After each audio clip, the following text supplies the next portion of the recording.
There are behaviors in our daily lives that we've become so accustomed to that we no longer question them. Biting nails when anxious, rearranging things repeatedly, even after just having them done, telling a familiar story, but each time we retell it, it sounds a little bigger. For most people, these are just strange habits, insignificant personality traits. But from a neuroscience and mental health perspective, many of these behaviors aren't habits, but biological signals.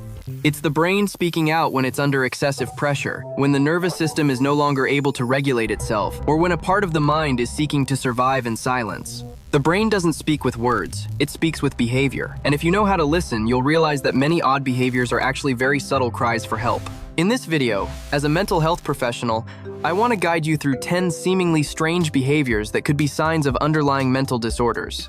This content is for educational purposes only, not intended to diagnose or replace professional support. However, it may help you gain a deeper understanding of yourself or those around you, so that instead of judgment, we begin to see things with understanding and compassion. Because no one is weird randomly, every behavior has a biological and psychological reason behind it. The first behavior is people who can't stop biting their nails, pulling out their hair, picking at their skin, or repeatedly scratching an old wound until it bleeds. On the surface, this looks like a bad habit or an unconscious disorder. But for someone stuck in this loop, it's not a pleasant feeling at all. In psychology, this group of behaviors is called body-focused repetitive behaviors. Their brains are like being constantly itching from the inside, and the act of picking, biting, or pulling only provides a very brief moment of relief before the tension returns stronger. The pain isn't just skin damage, scarring, or infection, but a feeling of losing control. Many people only realize they've bitten their nails to shreds after hours of work, as if their bodies acted on their own without conscious permission. In high-pressure environments like exams, deadlines, or overwhelming responsibilities, the brain uses this behavior as a way to release stress. But ironically, instead of alleviating the pain, it creates more shame, guilt, and anxiety, tightening the cycle. For some, this isn't an occasional behavior, but something that consumes their entire evening, devouring their time and leaving them feeling empty afterward. The second type of behavior involves people who can't leave the house without repeatedly checking the door locks, gas stove, and light switches. Once isn't enough, twice isn't enough either. Some people repeat the same action 10 or 20 times before daring to step outside. To outsiders, this might seem like carefulness or perfectionism. But in reality, this is a compulsive ritual, often associated with obsessive-compulsive disorder. These rituals aren't about keeping the house tidy, but about silencing a huge inner fear. The brain plants a false belief that if the ritual isn't performed, some kind of disaster will occur. And as soon as that thought arises, the nervous system immediately activates an alarm state. The intense anxiety only subsides after the ritual is completed. But that relief is short-lived. The brain quickly demands repetition, and so a loop of time, energy, and peace is formed. In modern society, where everything can be checked, edited, and perfected, these rituals have even more room to spread, from rereading emails dozens of times to arranging one's desk in an obsessive, rigid order. The third behavior is a state of excessive suspicion and vigilance, also known as paranoid thinking. Some people constantly feel they are being watched, judged, or slandered, even without clear evidence. An unintentional remark can be interpreted as an attack. A fleeting glance can be interpreted as contempt. Their brains are like carrying an overly sensitive bodyguard, always seeing threats everywhere. Their nervous system is locked in a state of hypervigilance. In the digital age, even a simple seen but unanswered message can ignite hours of speculation. Sadly, this state of mind destroys trust, causing relationships to gradually crumble and those involved to become increasingly isolated. They don't intentionally harbor suspicion. Their brains genuinely believe that suspicion is the only way to protect themselves. The fourth behavior is emotional numbness, also known as emotional blunting. You share good news, and they just nod. You tell a heartbreaking story, and they stare blankly. Outsiders might think they are strong, calm, and unaffected.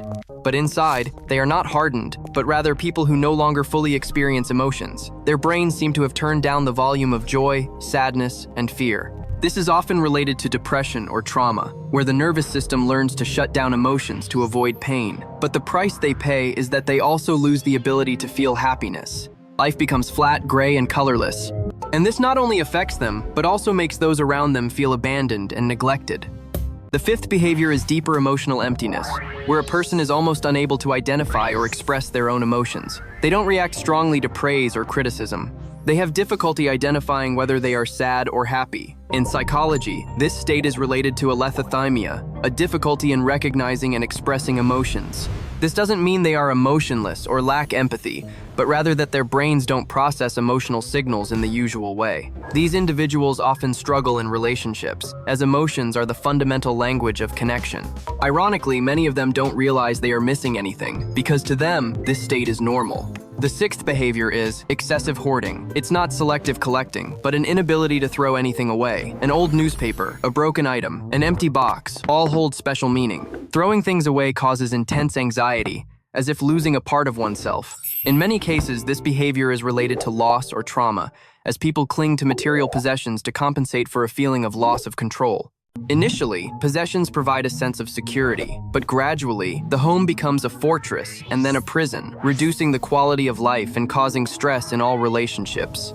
The seventh behavior is pathological lying, not small lies told out of politeness, but rather exaggerated, fabricated stories, sometimes without any clear benefit. This behavior is related to the brain's reward mechanism. When a lie is believed, dopamine is released, creating a feeling of euphoria. Gradually, the brain becomes addicted to that feeling. The liar may begin to believe their own story, or become entangled in an increasingly complex web of lies. In the age of social media, where attention is rewarded instantly, this behavior is easily reinforced until trust crumbles and the liar becomes isolated. The eighth behavior is a state of prolonged euphoria, like constantly flipping a switch. Speaking quickly, thinking quickly, acting quickly, ideas flowing rapidly. On the surface, this looks like creativity, enthusiasm, and success, but in many cases, it's a state of hypomania, when the brain's reward circuitry is overactive.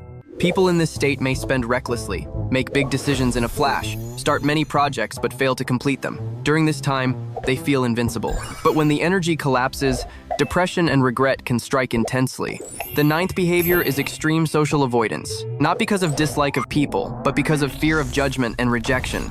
These individuals often crave connection, but overwhelming fear leads them to choose isolation. A minor criticism can become evidence of their belief that they are not good enough. This is characteristic of avoidant personality traits, where fear dominates all aspects of their lives. Outwardly, they appear independent, but inwardly, they are deeply lonely. The 10th behavior is impulsive behavior. Quitting work without a plan, impulsive shopping, making major decisions in minutes. This isn't healthy spontaneity, but rather a failure of the brain's brakes. In the modern world with instant dopamine, this behavior is increasingly common.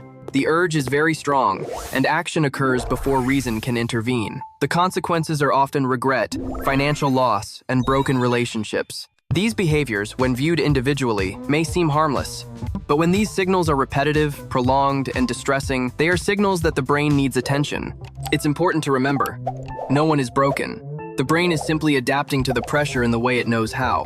When you recognize these signals, you don't need to self-diagnose or panic. You just need to understand that help exists, and seeking it is an act of strength, not weakness. The body and mind are always communicating.